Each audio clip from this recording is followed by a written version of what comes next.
வணக்கம். இன்றைக்கி ஒரு சூப்பரான ரெசிபி பார்க்க போகிறோம். இப்போ கொரோனா 3வது அலைன்னு சொல்கிறாங்க. தேவையில்லாமல் வெளியே போகக்கூடாது. வீட்டிலேயே நம்ம பிள்ளைங்களுக்கு ஒரு டிஃப்ரெண்ட்டான ரெசிபி செஞ்சு கொடுக்கலாம். ஓட்ஸ் மஞ்சூரியன் பார்க்க போகிறோம். ஃபஸ்ட்டு ஒரு பவுல் எடுத்திருக்கேன். 1 கப் ஓட்ஸ் மெஷர்மெண்ட் கப்பில் எடுத்து வச்சுருக்கேன். அதை போட்டுக்கலாம். ஒரு பெரிய வெங்காயத்தை பொடியாக கட் பண்ணி வச்சுருக்கேன், அதை போட்டுக்கலாம். சின்ன இஞ்சி துண்டை கட் பண்ணி வச்சுருக்கேன், அதை போட்டுக்கலாம். 3 பல்லு வெள்ளை பூண்டு கட் பண்ணி வச்சுருக்கேன், அதை போட்டுக்கலாம். ஒரு பச்சை மிளகாயை சின்னமாக கட் பண்ணி வச்சுருக்கேன், அதை போட்டுக்கலாம். சின்ன சைஸ் கேரட்டு ஒன்று கட் பண்ணி வச்சுருக்கேன், அதை போட்டுக்கலாம். 5-6 பீன்ஸ் இருக்கும், அதை கட் பண்ணி வச்சுருக்கேன், அதை போட்டுக்கலாம். ஒரு சின்ன குடமிளகாய் கேப்சிகம் கட் பண்ணி வச்சுருக்கேன், போட்டுக்கலாம். இதுக்கு தேவையான அளவு உப்பு போட்டுக்கலாம். இதுக்கு மிளகுத்தூள் கொஞ்சம் போட்டுக்கலாம். கொஞ்சம் கருவேப்பிலை. இப்போ மிக்ஸ் பண்ணணும். ஓட்ஸ் ஒரு வெயிட் லாஸ் எல்லாருக்குமே தெரியும். இதில் காயெல்லாம் நிறைய போட்டிருக்கோம். நல்ல ஒரு மிளகுத்தூள் போட்டிருக்கோம். ரொம்ப ஹெல்த்தியாக நல்லா இருக்குங்க. இப்போ கொஞ்சம் தண்ணி தெளிச்சுக்கலாம். இன்னும் கொஞ்சம் தண்ணி தெளிச்சுக்கலாம்.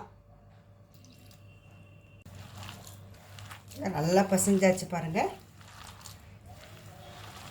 இந்த மாதிரி நல்லா பிசைஞ்சுக்கணும். இப்போ இது ஒரு 5 நிமிஷம் ஊறட்டும். பாருங்கள், ஒரு 5 நிமிஷம் ஆயிடுச்சு. இந்த நல்லா அந்த ஓட்ஸ் எல்லாம் நல்லா நல்லா அதை ஊறி நல்லா இந்த காயோட நல்லா மிக்ஸ் ஆகிடுச்சு பாருங்கள். அதனால தான் ஒரு 5 நிமிஷம் ஊற வச்சோம். இது போல் எடுத்து எண்ணெய் அடுப்பை ஆன் பண்ணி அதில் சட்டி வச்சு எண்ணெயை ஊற்றி இதில் இப்படி போட்டு எடுக்கணும். அடுப்பை ஆன் பண்ணி ஒரு கடாய் வச்சு எண்ணெய் ஊற்றியிருக்கேன். எண்ணெய் காயட்டும். எண்ணெய் காஞ்சிடுச்சு. இப்போ இப்படி எடுத்து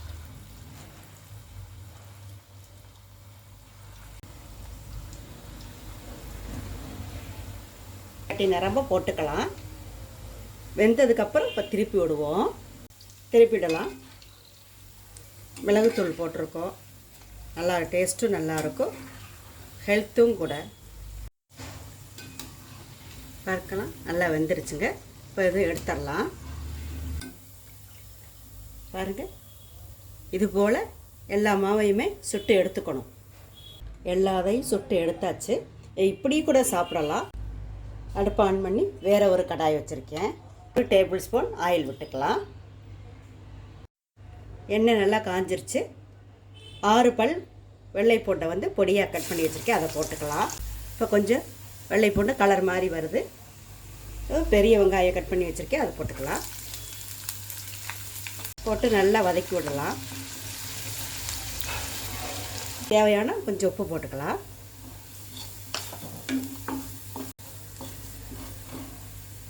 குடமிளகாய் அதை போட்டுக்கலாம். போட்டு இதையும் போட்டு நல்லா வதக்கலாம். நல்லா வதக்கி விடலாம். இப்போ கொஞ்சம் சோயா சாஸ் ஊற்றிக்கலாம். அடுத்து சில்லி சாஸ் ஊற்றிக்கலாம். காரம் எப்படி வேணுமோ அப்படி ஊற்றிக்கலாம். இப்போ டொமேட்டோ சாஸ் ஊற்றிக்கலாம்.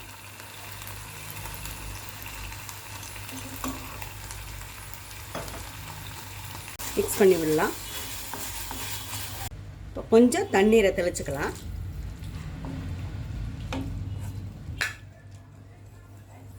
இப்போ இதை போடணும். நல்லா மிக்ஸ் பண்ணி விடலாம். நல்லா அப்படி மிக்ஸ் பண்ணி விடணும். மிளகாத்தூள் போட்டிருந்தோம்னா கொஞ்சம் கலர் வந்திருக்கும். மிளகுத்தூள் போட்டிருக்கறனால நமக்கு ஃபுட் கலரும் நம்ம போடல. நல்லா உப்பெல்லாம் செக் பண்ணிக்கணும். நல்லா மிக்ஸ் பண்ணிவிடும். கொத்தமல்லி தழை தூவிடலாம். நீங்களும் இந்த மாதிரி செஞ்சு பாருங்கள். செஞ்சு பார்த்துட்டு எப்படி இருக்குன்னு உங்கள் கருத்துக்களை கமெண்ட் பாக்ஸில் சொல்லுங்கள். இந்த வீடியோ பிடிச்சிருந்தா சப்ஸ்கிரைப் பண்ணுங்கள், லைக் பண்ணுங்கள், ஃப்ரெண்டுக்கு ஷேர் பண்ணுங்கள்.